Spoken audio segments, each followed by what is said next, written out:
مساء الخير. أنا يوسف من محبة سنتر ومعايا الأستاذة ليديا.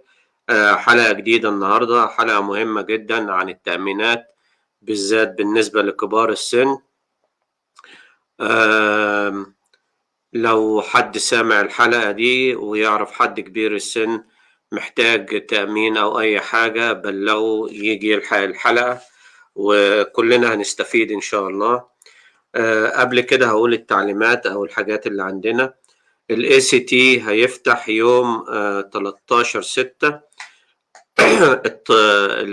التسجيل موجود على المحبة سنتر، والمواعيد هتكون يوم الاثنين ويوم الأربع على زوم. لازم التسجيل، من غير التسجيل مش هنقدر يعني نضمك للمجموعة، لأن مع التسجيل بنجهز الكتب اللي هنديها لك والحاجات اللي أنت هتشتغل عليها مع المدرسة. ال ESL اللي هي اللي عايز يتعلم اللغة ده موجود في المكتبة العامة اللي هي في لافيرن، وبرضو الابليكيشن بتاعها موجود على المحبة سنتر. هتبتدي في 14/6 وهتبقى من الساعة 1 للساعة 2 بعد الظهر. السيدة اللي هي بتدرس المادة دي ما بتعرفش عربي، فلازم اللي يسجل يبقى على الأقل يقدر يتعامل مع حد قصاده في اللغة، يعني على قد ما يقدر. يوم السبت الجاي هيبقى عندنا للميدل سكول والهاي سكول فيلم كرتون. طبعا مش فيلم أطفال، بس هو فيلم كرتون. هيبقى بنبتدي من الساعة 1 بعد الظهر في المحبة سنتر. برضو لازم التسجيل علشان نبقى عارفين مين اللي جاي والخدمات اللي هنقدمها في الوقت ده. السبت الجاي، السبت اللي بعد اللي جاي اللي هو جون 4 من الساعة 10 الصبح للساعة 2 بعد الظهر، هيكون في الكنيسة اللي هي موجودة في هي وود. ده يوم 11/6، مش الأسبوع الجاي، مش 4. يوم 11/6 هيبقى في الكنيسة اللي هي في هيوود. هيكون موجود فيه أكل ساخن للي عايز ياخد منه، وهتبقى فيه الفارمر ماركت، وبيقبلوا الفود ستامب لو أي حد عايز يروح يشتري خضروات وحاجات طازة من هناك. السبت اللي هو 4/6 يوم 4 من الساعة 10 للساعة 2. هنزل لكم عنوان المكان اللي هيكون فيه تعليمات، أو اللي عايز يقدم على الفود ستامب أو الويك هي المكان ده اللي هيروحوا ممكن يساعدوه في تقديم الابليكيشن. مش معنى يساعدوه بتقديم الابليكيشن ان هو هيتقبل.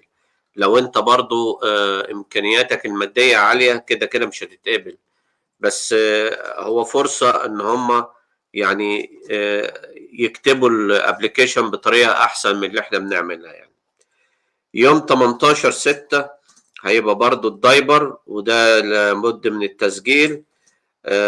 وفي ليديا هتبعت تكست مسج لكل الناس قبليها، فراقبوا التكست مسج لان هيكون فيها تعليمات عن ازاي تاخد الحاجة بتاعتك.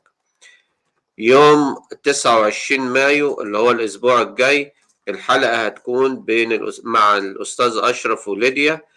في الاستاذة ليديا هتتكلم عن الانتخابات اللي جاية في اخر السنة، واللي هي جاية في ديفيدسون كاونتي ومدى تأثيرها، وهتتكلم يعني عن النظام بتاعها شغال ازاي، وازاي احنا يبقى لينا صوت سواء ديمقراطيين او جمهوريين هي بس إن إحنا المفروض ندّي بأصواتنا في الموضوع ده. أنا طبعًا هاعيد الحاجة دي كلّها في الآخر، ف نبتدي الحلقة دلوقتي. إحنا معانا Miss Christine Mather، هي بتشتغل تعتبر مديرة أو يعني أكبر مديرة في منظمة اسمها منظمة ناشفيل، أو مجلس ناشفيل. هي بتشتغل معاهم من 2015، وهي بتساعد في إن الناس ياخدوا benefits أو يستفيدوا من البرامج اللي هي موجودة عندهم، أو أنواع الانشورنس اللي هي ممكن تشرحها لنا إن حد منا يستفيد منها. السيدة دي في مركز كويس جدا بالنسبة للناس اللي هم ما عندهمش انشورنس والحاجات دي، أعتقد تقدر تساعد كويس. فاللي عنده سؤال أو اللي يسمع حاجة هي بتقولها وعايز يسأل على حاجة يسأله، وإحنا هنرد عليها. طبعا من ضمن الحاجات اللي هي فيها برضو إن في ممكن برامج عن طريق الولاية بالنسبة للتأمينات والمساعدات في البرامج بتاعة التأمين اللي هم معاها. مس كريستين، welcome to our show, and please start and introduce yourself, and we can start the program. Thank you so very much for inviting me to be here today. You're welcome. I am Christine Mather. I work at the Greater Nashville Regional Council. I am their SHIP Medicare counselor, and that means that I help people understand Medicare as part of a program that is called State Health Insurance Information Assistance Program. أنا سألتها تقدم نفسها، فقالت إن اسمها كريستين ماذر، وقالت إن هي مسؤولة أو يعني أعلى ليفل في في المجلس بتاع ناشفيل بتاع التأمينات والبرامج. هو بيسموه State Health Insurance Information Assistance Program، يعني الولاية والحاجات الصحية والإنشورنس والمعلومات والمساعدات في البرامج. Go ahead, ma'am. The SHIP program is part of the Greater Nashville Regional Council Area Agency on Aging and Disability. The Greater Nashville Regional Council Area Agency on Aging and Disability itself is then part of a larger network to offer information and referrals and other services to people who are in need of that assistance. هي بتقول إن في حاجة اسمها الشيب، اللي هو البرنامج ده بيساعد الكبار وبيساعد الناس المحتاجة في إن هم يودوهم أو يوجهوهم لنوع التأمين أو الشركات اللي يقدروا يتعامل معهم، أو الحاجات اللي بتبقى عن طريق الستيت أو على مستوى الستيت. المهم إن هم بيساعدوك على أساس إنك تحصل على تأمين مناسب للحاجات اللي عندك. Go ahead, ma'am. Assistance is available for everyone, and if someone needs translation services, those will be provided. المساعدة موجودة لكل واحد، وأي حد عايز ترجمة أو مساعدة في اللغة ده موجودة برضو، بيقدروا يعملوا الحاجة دي. Even in Arabic language? Yes. Okay. Definitely in Arabic language. If Okay. you ask for Arabic language, we would probably try to set up a time to call you back when we would be able to have an Arabic translator on the line. Okay. هي أنا قلت لها حتى اللغة العربية، قالت بس ممكن نستنى كم، يعني ياخد وقت على ما يلاقوا واحد يقدر يترجم الحاجة. Go ahead, ma'am. So SHIP is part of these services, which include an information and resource line and also the Medicare counseling line. If people need Medicare counseling, they can call either the Tennessee number for everybody in the state of Tennessee, or they can call our line directly. Or if they really have something important, they can call me. Okay. Can you give us the number of Absolutely. your organization? Yes. So let me give you a lot of telephone numbers. Okay, go ahead. The first one is for the Greater Nashville Regional Council Area Agency, Aging and Disability, for any type of question. So you can call up anything to do with someone who is older or who has a disability and who needs resources. Okay. That number is 615 255 1010. Okay. Let me translate this and we go with the next one. النمرة اللي هي اديتها لنا هي 615 255 1010. دي لأي واحد سواء عنده إعاقة سواء محتاج استشارة، وليديا نزلتها دلوقتي. أي حاجة بالنسبة للناس اللي في ناشفيل ليها علاقة بالصحة أو بالتأمينات أو إزاي توجه واحد يعمل إيه عشان يحصل على تأمين. Go ahead with the next one. The next one is for anyone in the state of Tennessee with Medicare questions. It is 1-877-801-0044. That is the SHIP line. Okay. The second number النمرة الثانية اللي هي 877 801 0044. ده لأي واحد في ولاية تينيسي، في الولاية كلها، أي واحد يكون عايز معلومات أو إعانة من الميديكير، بغض النظر هو ساكن فين، طالما إن هو في ستيت اوف تينيسي يقدر يتصل بالنمرة دي ويستفيد منها. ليديا بتتابع معايا وبتنزل الأرقام على الشاشة، ف يعني اللي عايز حاجة خد سكرين شوت لو حاجة مناسبة ليك. Go ahead, ma'am.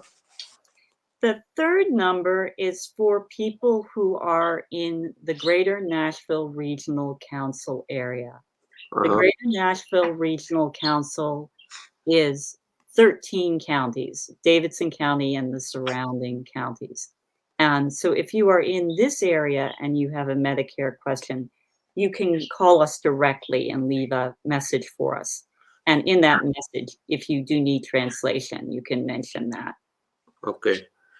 Which is the same like the first number? No. So we have a special number for SHIP for Medicare questions. Okay. 615 862 4345. 434.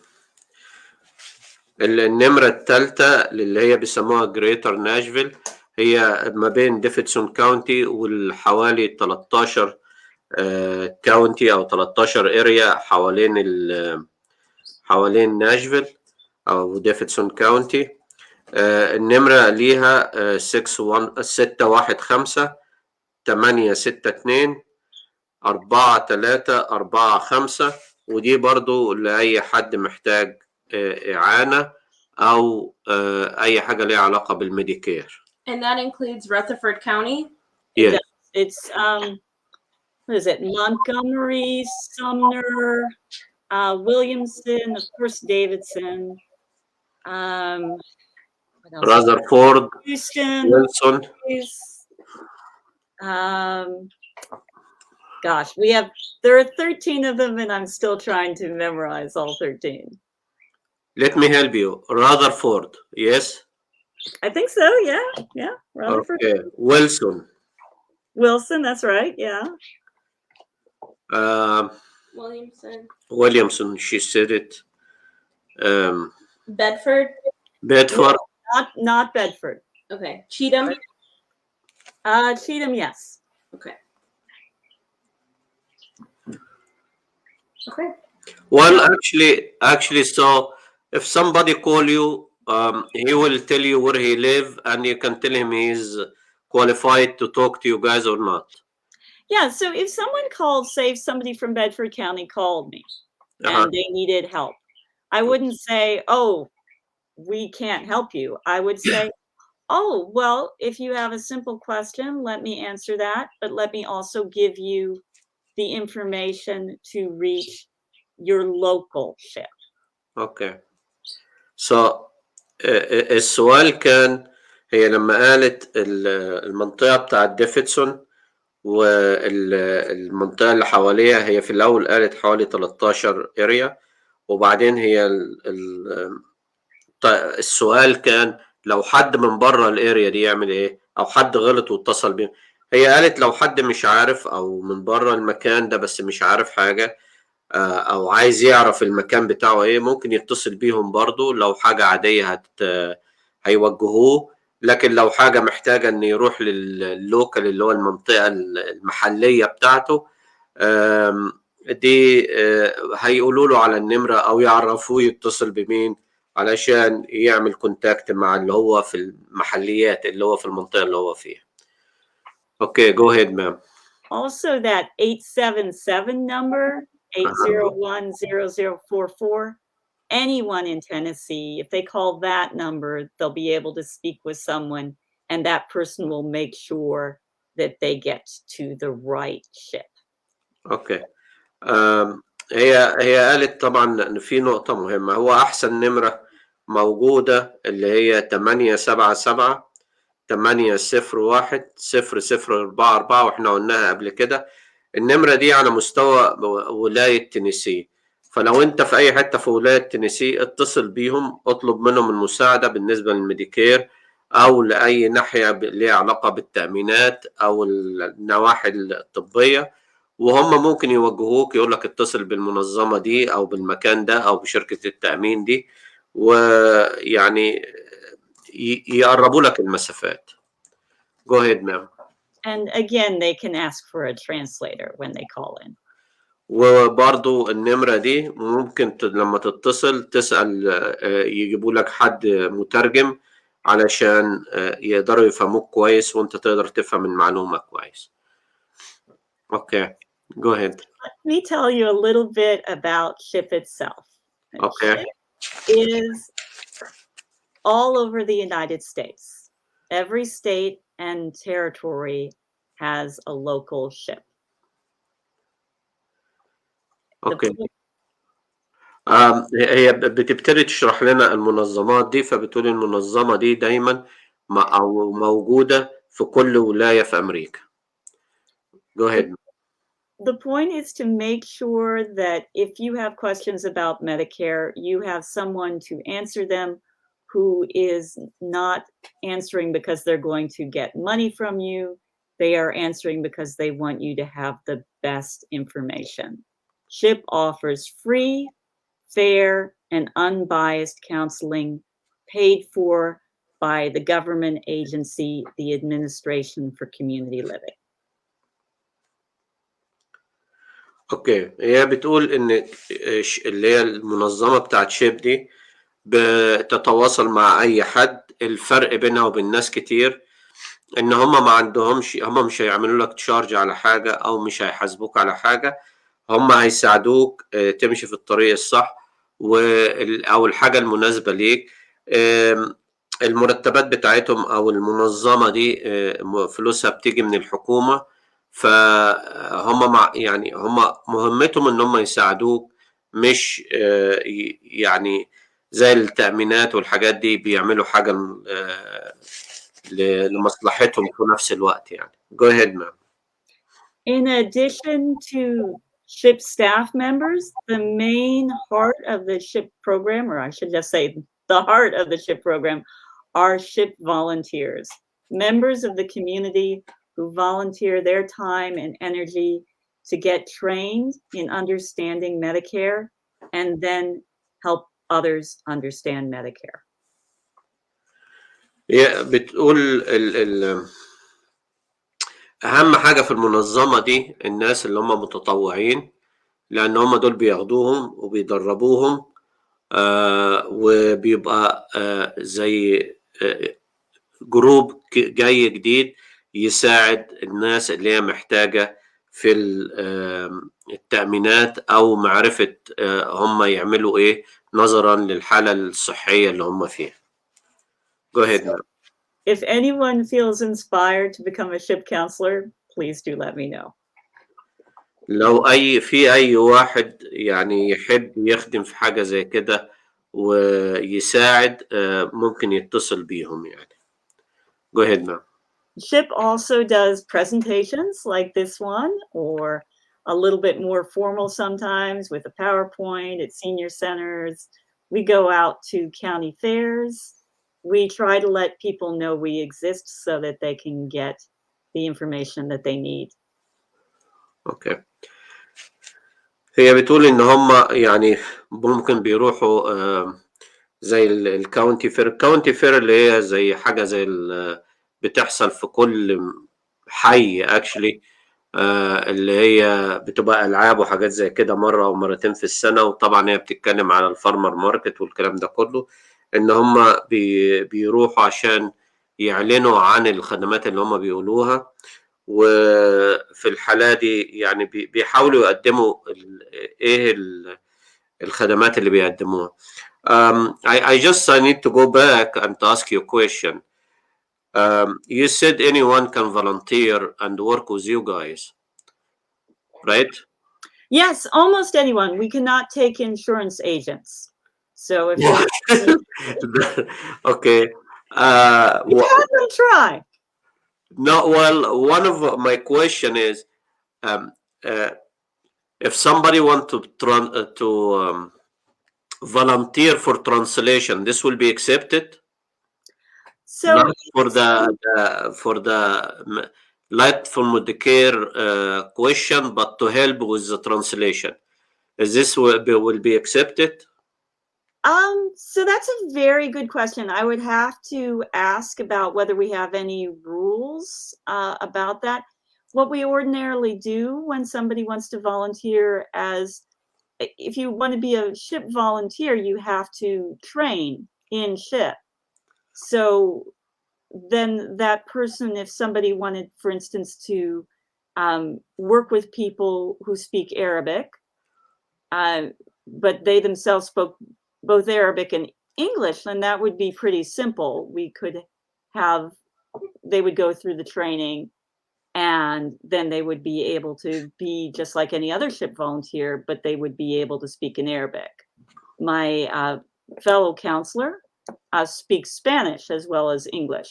So she's able to counsel, and we do have, I think we may have like one volunteer now who speaks Spanish as well. So they're able to counsel as well.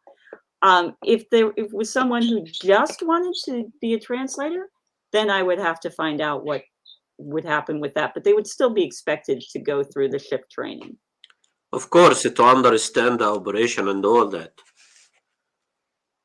أنا سألتها، أنا رجعت بالسؤال. هي بتقول يعني بيقبلوا متطوعين بيدخلوهم على برامج وبيمشي معاهم. فأنا قلت لها طب لو حد عايز يخش التطوع بس إن هو يترجم بس، مش لازم يخش إن هو يعمل الابلكيشنات أو يساعد في الحاجات دي أو يجاوب الناس عن النواحي الطبية. فهي قالت هي مش متأكدة، بس في واحد من اللي عندهم بيتكلم لغة أسبانية، أو في واحد متطوع برضه بيتكلم لغة أسبانية في الترجمة. فهي بتقول هتسأل وتتأكد، بس هي متأكدة إن لازم يخش في البرنامج. اللي عايز يخش هيخش في البرنامج أو يعرف المنظمة دي شغالة إزاي، وبعد كده ياخد التخصص بتاعه اللي هو الترجمة. Go ahead, ma'am. I know we've had one volunteer who did help translate a SHIP brochure into Arabic. اوكي. هي بتقول ان عندهم حد بيتكلم عربي وبيقدر يساعد الناس اللي بالعربي. Go ahead, ma'am. Does anyone have any questions about SHIP before I start talking about Medicare? Do you have any physical locations? Yeah, well, we do. We ordinarily counsel by phone, virtually, or by appointment at places like senior centers. We don't do walk-ins, but if it's essential that someone do a face-to-face counseling session, yes, we can do a face-to-face. We sometimes do those at libraries, and on not so often, but sometimes at our own offices in Metro Center. But everything, it has to be by appointment. السؤال اللي سألته الأستاذة ليديا، انتوا عندكم مكان الناس يجوا يعني ياخدوا النصيحة منكم أو يتعاملوا معاكم؟ فهي قالت بس احنا هم بيحبوا يا إما عن طريق التليفون، يعني ممكن يساعدوك عن طريق التليفون من غير ما تيجي، أو أماكن اللي هي بتاعت السينيور سيتيزن والناس الكبار، أو في الأماكن العامة. هي القصة يعني على قد فهمي أنا، هي هم عندهم مكان بس هم بيحاولوا يجوا، يعني هم معتمدين على الناس الكبار هم اللي بيتصلوا بيهم، فبيحاولوا يريحوا الناس دي يا إما بالتليفون يا إما بمكان قريب منهم يا إما في مكان إقامتهم إن هم يعملوا ميعاد ويروحوا ويساعدوهم. أعتقد هي دي يعني أحسن طريقة بالنسبة لهم في المساعدة للشرح وللمساعدة. Go ahead, ma'am. So I'd like to talk a little bit about Medicare. Medicare, of course, is the federal health insurance program that is available to people who are legal residents of this country for at least 5 years and who are either 65 or older, or who have a disability, or who have end-stage renal disease, or who have ALS. What's ALS? ALS. Lou Gehrig's disease, sometimes known as Lou Gehrig's disease, or abbreviated as the letters ALS. اوكي.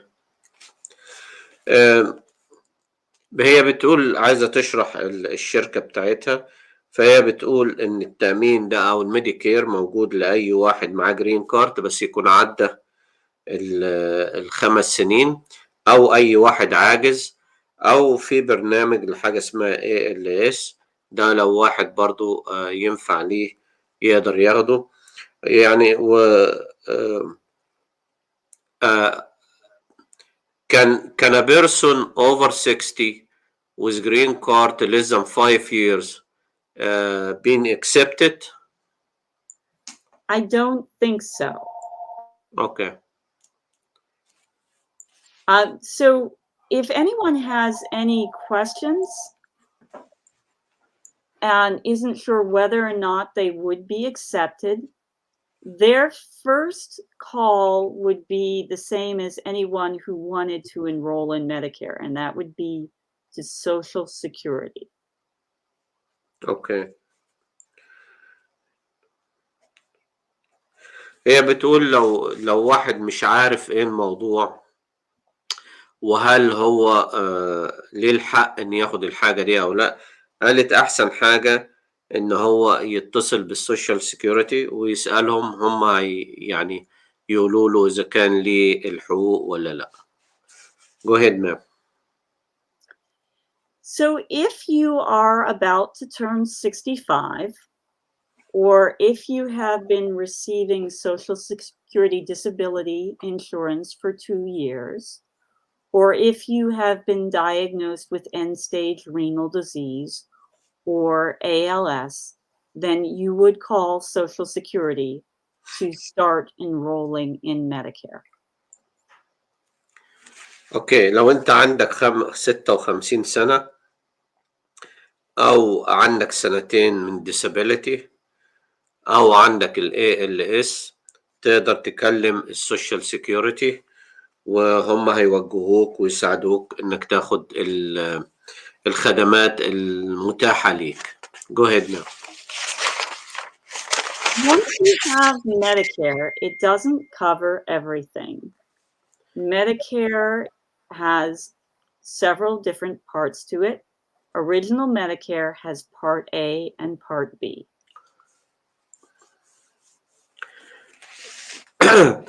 عند حصولك على الميديكير، مش معنى في ليه بعض أجزاء أو بيختلف. في بارت A وبارت A اللي هي ألف وبارت B مختلفين في الخدمات. أوكي. Part A is your hospital coverage, and Part B is your other medical coverage if you are not an inpatient in a hospital. Both of them have deductibles, and Part B especially has copays. أوكي. بارت A ده للمستشفيات أو يعني هي بتقول للعمليات والحاجات دي. بارت بي بارت 2 اللي هو ده مثلا للأدوية أو الحاجات الزيارات الدكتور، والاتنين لازم تدفع جزء من العلاج ليها يعني deductible مبلغ هتدفعه في الأول. Go ahead, ma'am. One of the questions that we most frequently get is whether to stay with original Medicare or whether to get what is called a Medicare Advantage plan, which combines your Part A and your Part B, usually with prescription drug coverage, but is not run by Medicare anymore. You would be getting it from a private company. You can always go back to Medicare, but while you're on an Advantage plan, you're not with the Medicare program. هي بتقول بالنسبة في يعني في ناس كتيرة بتسأل تقعد مع الأوريجينال أو الأساسي الميديكير ولا تحول على البارت 1 والبارت 2، وده بعض الشركات بتعمل تأمين ليه. ف يعني هي طبعا بتقول إن كل حاجة ليها الخصوصية بتاعها على حسب إيه اللي ينفع ليك في الموضوع ده. Go ahead, ma'am. One of the most important things we do is to let people know that there is some help available to help with the costs of Medicare.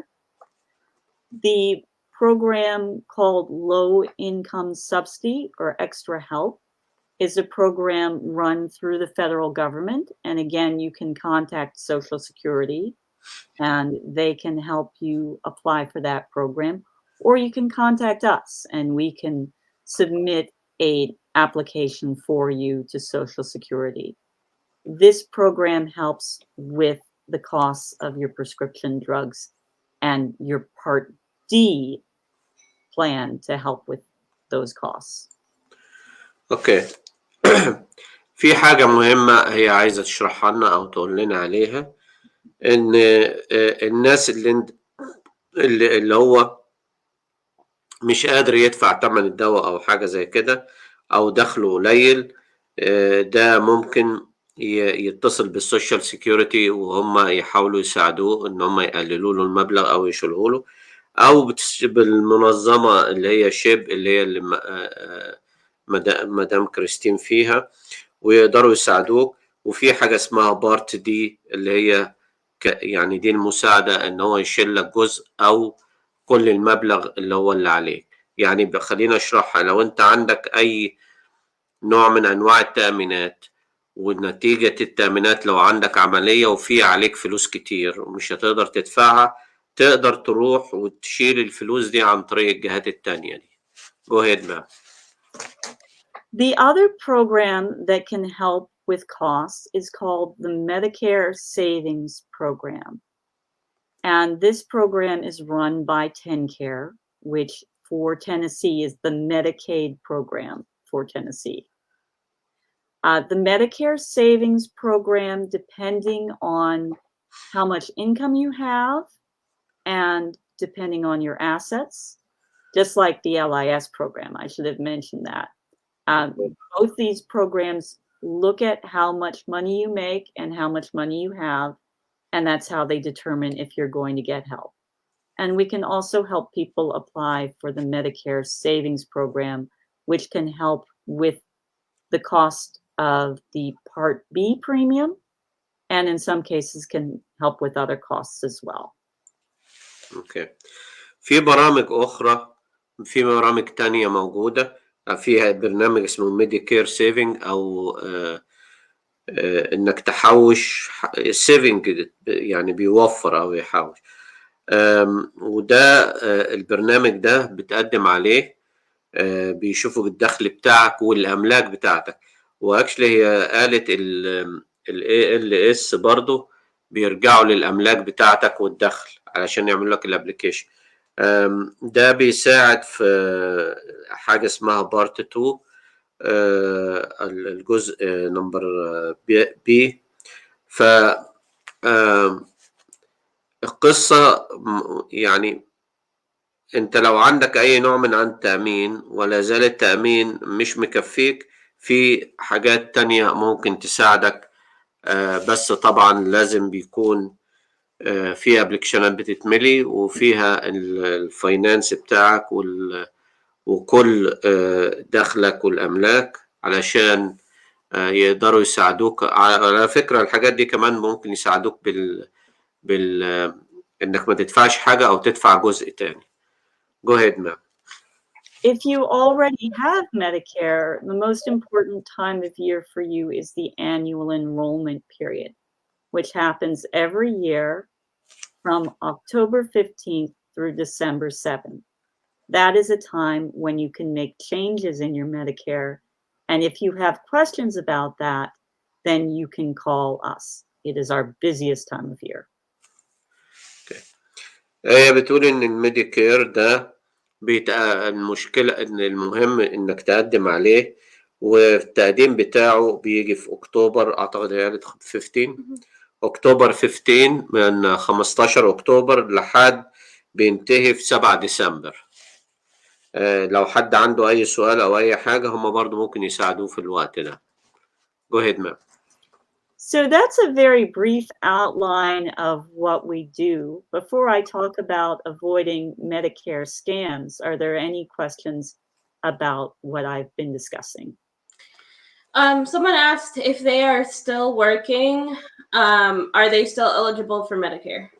That's an excellent question. Yes, absolutely. If you turn 65 while you are still working, if you have paid in enough money to qualify for Medicare, you definitely want to call up Social Security and talk to them. It may be that you want to delay taking Medicare if you have good insurance from your employer.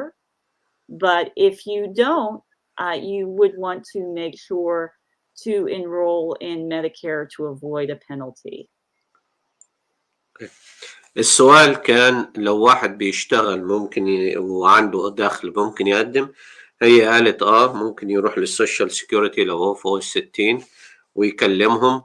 في بعض الأحيان بتبقى موجودة إن هو يعمل كده، بس لو هو عنده في الشغل بتاعه تأمينات، يا إما بقى هو بقى هياخد القرار ساعتها إذا كان يلغيه ويروح للميديكير أو يخلي التأمين بتاعه معاه. فهو برضه لازم يرجع للسوشيال سيكيورتي علشان يعرف ايه حقوقه وايه اللي يقدر يعمله. Go ahead, ma'am. So to clarify, you can waive your employer's insurance if you are eligible for Medicare and receive Medicare instead of it. So that's a different question. You're saying, can you waive your employer's insurance? That would depend on your employers. You could have both of them, but if you've signed up, for instance, to have your employer's insurance for the next year, it would be up to your employer to decide whether you could no longer have to take that insurance because you're taking Medicare. Mhm. السؤال كان لو واحد عنده تأمين من الشغل بتاعه وسنه كبير وممكن ياخد الميديكير يقدر يلغي ده ويعمل ده. هي قالت ده بيرجع للشركة اللي هو فيها إذا كانوا يوافقوا له. وطبعا في نقطة أنا أحب أضيفها. لازم يتأكد إن اللي هياخده من الميديكير أحسن من اللي هو عنده في الشغل، من نواحي التغطية ومن نواحي العمليات والحاجات دي كلها. Go ahead, ma'am. Again, if you have specific questions, give us a call. Or if you really are unclear as to whether you qualify, contact Social Security. هي بتقول لو عندك أي سؤال سهل أوي اتصل بيهم وهم يشرحوا لك تعمل إيه، أو تتصل بالسوشيال سيكيورتي يقولوا لك برضه هيقولوا لك إيه اللي تقدر تعمله أو إيه اللي أنت ليك حق فيه.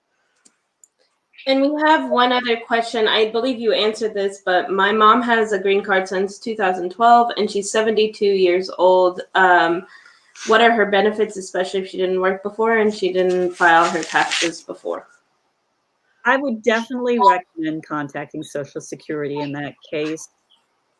It sounds as if she has been perhaps eligible, but she would have to pay for her both Part A and Part B, and she may not. I mean, if it depends on many things, like if her spouse had been employed, she could borrow some credits from her spouse. So that's a definite. It's going to depend on a lot of different factors. Definitely, however, contact Social Security without delay. أوكي. السؤال واحدة بتقول إن والدتها معاها جرين كارت من 2012 وهي 72 سنة، تقدر تعمل تأمين لوالدتها أو كده. فالإجابة بتقول إن لازم يكلموا السوشيال سيكيورتي، والسوشيال سيكيورتي هيشوف لو جوزها عنده كريدت ولا لأ. طبعا هي أعتقد المدام قالت إن جوزها متوفي. في الحالة دي تدور على التأمين عن طريق السوشيال سيكيورتي، وهي أعتقد ممكن تقول إن ما عندهاش دخل. أعتقد ممكن يساعدوها بالذات وسنها 72 سنة. أنا عارف إنها جرين كارت مش واخدة الجنسية، بس إنها عدت 70 ده بيبقى ليه مساعدات تانية خالص من السوشيال سيكيورتي. ف يعني مدام وفاء لو تحبي كلمي السوشيال سيكيورتي، ولو ما جابولكيش رد ممكن ترجعي ليهم، هما ممكن احتمال يقدروا يساعدوكي. Go ahead, ma'am. I want to say just a few words about Medicare scams because there are a lot of them out there. The Senior Medicare Patrol is part of the SHIP program. We work together. And the Senior Medicare Patrol, the whole point is to help you avoid, prevent, and report scams. So if you see something that looks wrong, give us a call. We can help you figure it out. Don't answer questions, personal questions from somebody that you have not contacted. هي بتقول إن في نصب بيحصل، وطبعا ده واضح لأن هي بتتكلم على الناس الكبار اللي هم مدخلين على المعاشات. فدايما هنا في أمريكا الناس دي معرضة للنصب يعني. فهي بتقول لو حد سنه كبير وبيقدم على يعني حد اتصل بيه وقال له ممكن يساعده في كذا كذا كذا كذا، قالت لو حس بإن أي حاجة غلط ممكن يتصل بيهم وهم يقدروا يعرفوه إذا كانت دي عملية نصب أو دي شركة يعني قانونية وماشية صح. Go ahead, ma'am. There are many commercials on TV and many things that are sent to your home that are not affiliated with Medicare, but may try to pretend that they are. Be very, very careful. And again, if you have not contacted someone, don't answer the questions for personal information, and don't call up somebody on the TV. I mean, I hate to say it so positively, but I just have never talked to anyone who had a good experience when they called somebody up about Medicare on the TV. اوكي، واحدة من وسائل النصب بتقول ان في شركات كتيرة عن طريق التلفزيون وهم او الميديا يعني، ما عندهمش اي حاجة في الموضوع ده، بس هم ساعات بيتصلوا، ممكن اول ما يطلب منك المعلومات الشخصية خلي بالك ان ده بينصب عليك. برضه هي نفس القصة، ارجع للشركة دي اللي هي بتاعتهم اللي هي شيب. هي الفكرة ان شيب دي تبع الحكومة، فلو الحكومة هتنصب عليك يبقى موضوع كبير بقى. ما اعتقدش ان هم هيعملوا كده، هم يقدروا يدوا لك النصيحة. يعني مثلا انت قاعد بالليل واتفرجت على التلفزيون ولقيت اسم كذا كذا كذا كذا وعجبك البرنامج بتاعهم، اتصل بالناس دي وقول لهم الشركة دي بالبرنامج بتاعها ده كويس ولا لا. هيقولوا لك، ما هم مش مستفيدين، هم مرتباتهم جاية من الحكومة مش منك ولا من اي حد، فهم عايزين يساعدوك مش ضدك. Go ahead, ma'am. A couple of the common scams are people saying that they will give you a plastic card with your Medicare number or a metal card with your Medicare number. Medicare will never do that. Medicare will never give you a plastic or metal card with your number. Those are scammers who are trying to get your Medicare number. Don't give it to them. هي بتقول واحدة من طرق النصب يعني ان هو بيتصل بيك بيسألك على الكارت بتاعك، او هم ممكن يقدموا لك الكارت بنوع احسن يعني، او يحسنوا لك الكارت اللي معاك. هي بتقول ان ده كل ده نصب، و يعني هي فكرة كلها ان هو عايز ياخد معلومات. الله اعلم بقى هيشتغل فيها في ايه، بس النصاب يعني. Go ahead, ma'am. Another very common scam is people trying to say that they're going to give you medical equipment or medical tests. Medical equipment or tests should always be done because your doctor suggested it. If someone calls you and offers them to you, just hang up the phone. اوكي، حاجة تانية بتتكلم على ان في بعض الناس ممكن يتصلوا بيك ويقول لك هنجيب لك اجهزة مجانا، اجهزة ممكن تكون زي حاجات للسكر مثلا، او حاجات للمشي، او حاجات للقعاد، او حاجات زي كده. فبتقول لك ان الشركات دي برضو حرامية وبيحاولوا يوقعوك في مشاكل او يسرقوا منك برضو المعلومات. Go ahead, ma'am.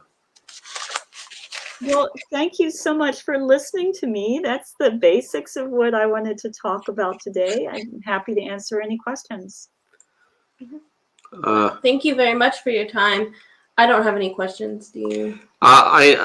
Well, I need to say one thing. It's much better for everyone if they call your number and get the advice or the social security first before going into a contract or anything with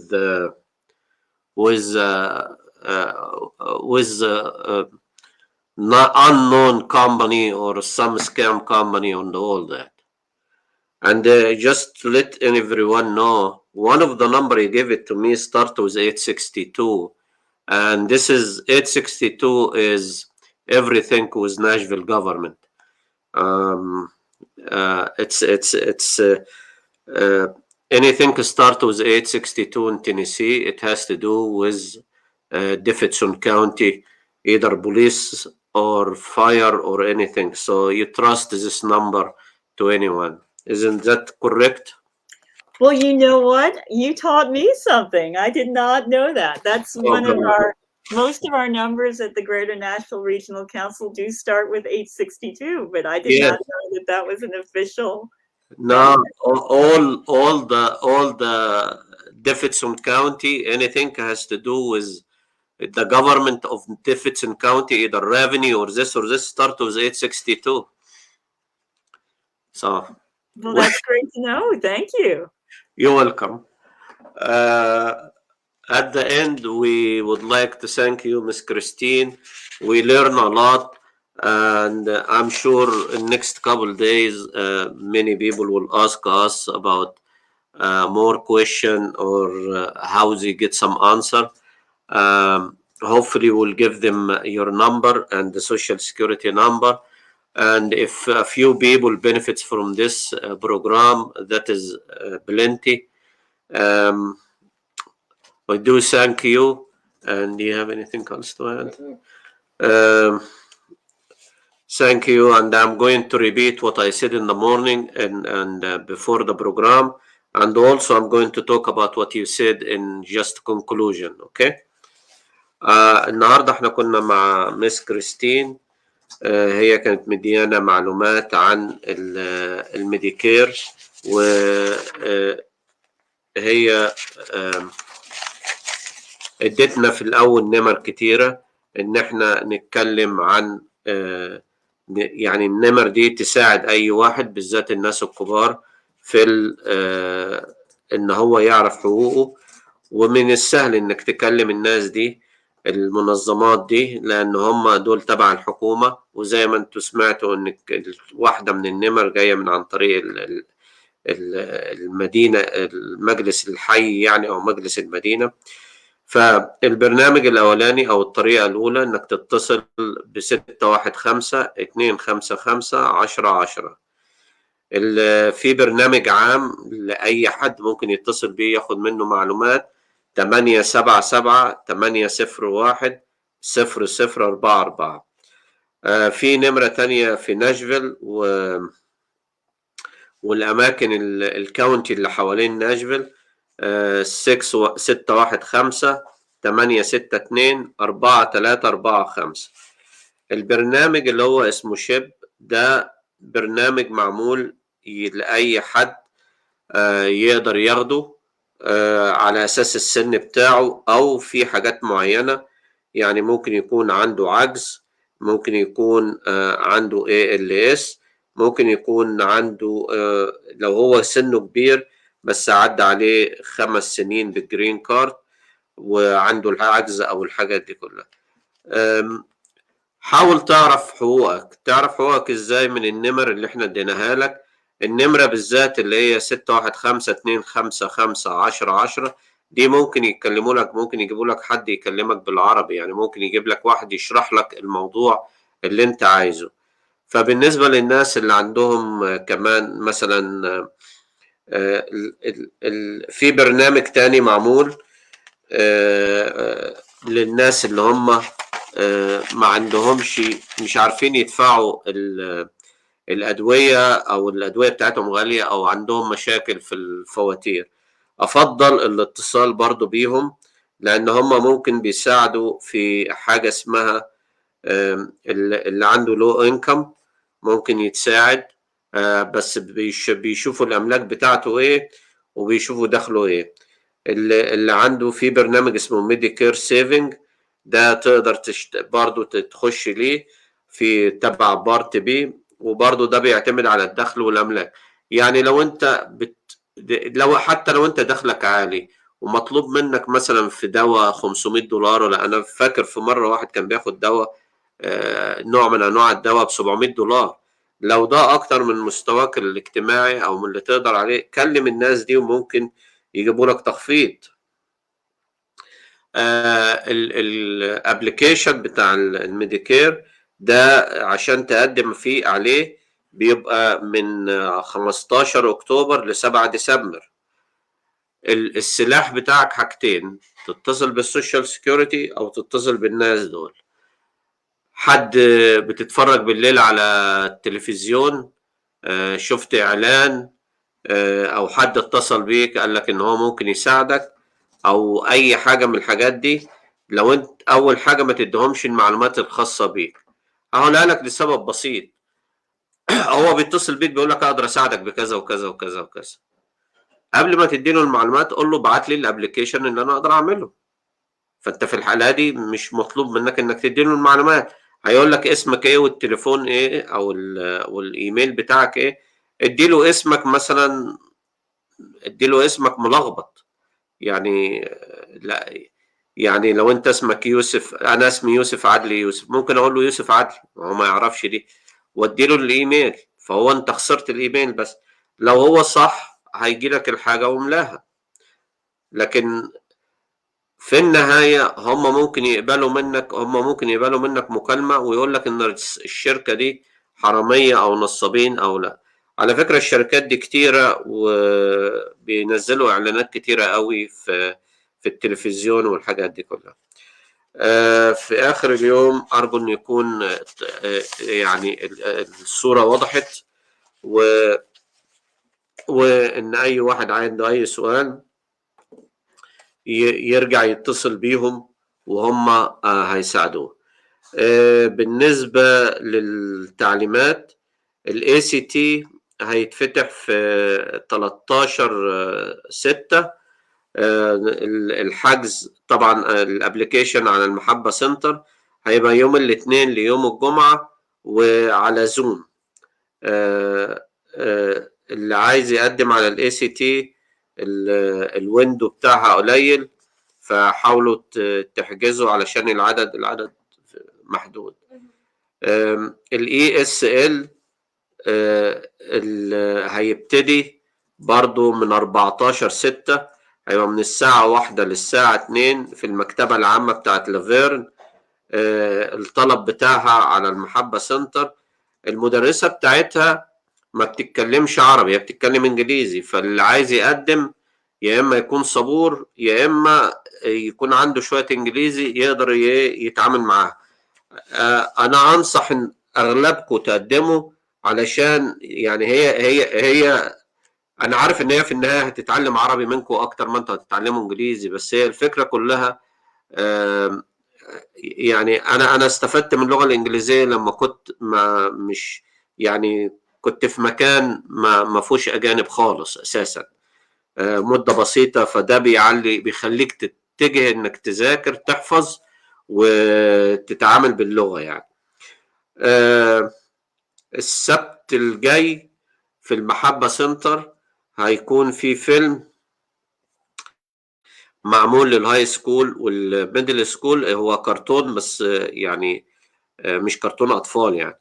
الساعة 1 بعد الظهر في المحبة سنتر، برضو سجل نفسك علشان هيبقى في أكل وفي حاجات تانية، ف يعني يقدروا يعملوا حساب كل واحد، وهيبقى ليها يعني ميعاد تتقفل في الحجز. يوم 4/6 من الساعة 10 للساعة 2 بعد الظهر هيكون في برنامج، هننزل لكم المكان والعنوان وكل حاجة والتعليمات.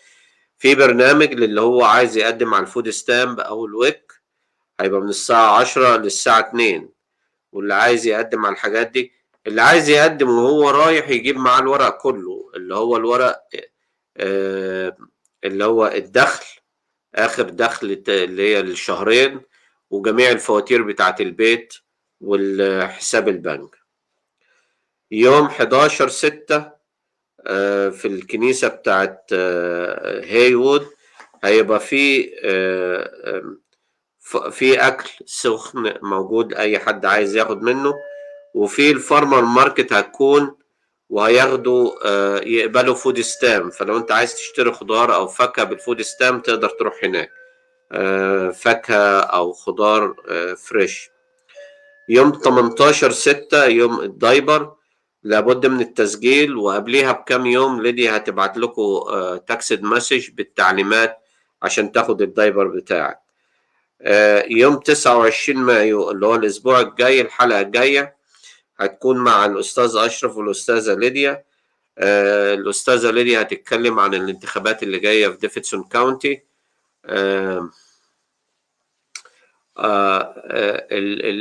الرجاء اسمعوا هي بتقول ايه، لأن الموضوع ملوش دعوة لا بديمقراطيين ولا جمهوريين، الموضوع دور على يعني انك انت تفهم حقوقك كمواطن، وانك انت ازاي تبقى جزء من الحقوق دي، انك انت يبقى ليك صوت في الانتخابات وتروح تنتخب.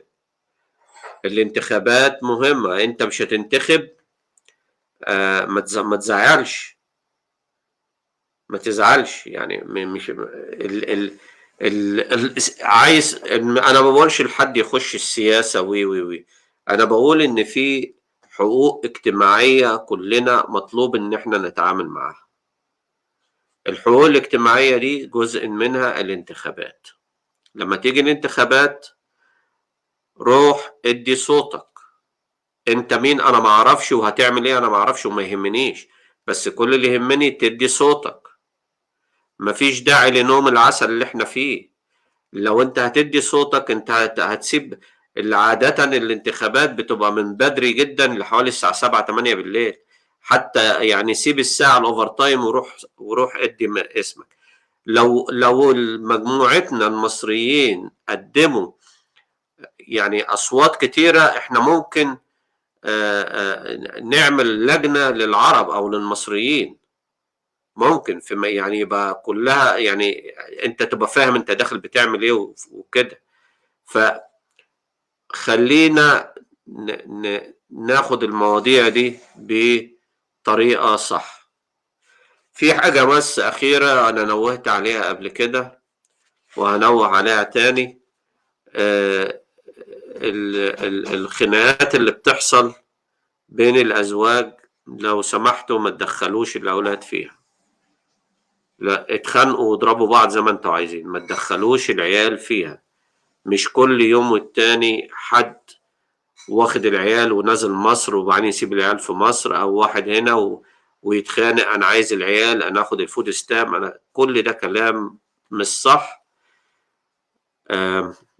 لازم كل واحد يتنازل، ولازم ان الاولاد ملهاش دعوة بالمشاكل دي كلها. رجاء راعوا ان ده بيأثر على الاولاد، وخصوصا يعني احنا عندنا مشاكل مخدرات وعندنا مشاكل كتير موجودة بتأثر على الأسر. أتمنى إن دي تكون رسالة لكل شخص عنده مشاكل، حاول تحلها دي بره الأولاد، حاول تحل المشكلة بره الأولاد ما لهمش دعوة. وعملية العند بقى انت تاخدي كذا وانا اخد كذا والكلام من ده، دي ملهاش لازمة. ربنا يوفق الجميع، واتمنى ان محدش يزعل مني من الكلمتين دول. والى اللقاء في حلقة جديدة الاسبوع الجاي مع الاستاذة ليديا والاستاذ اشرف. شكرا ليكم والى اللقاء.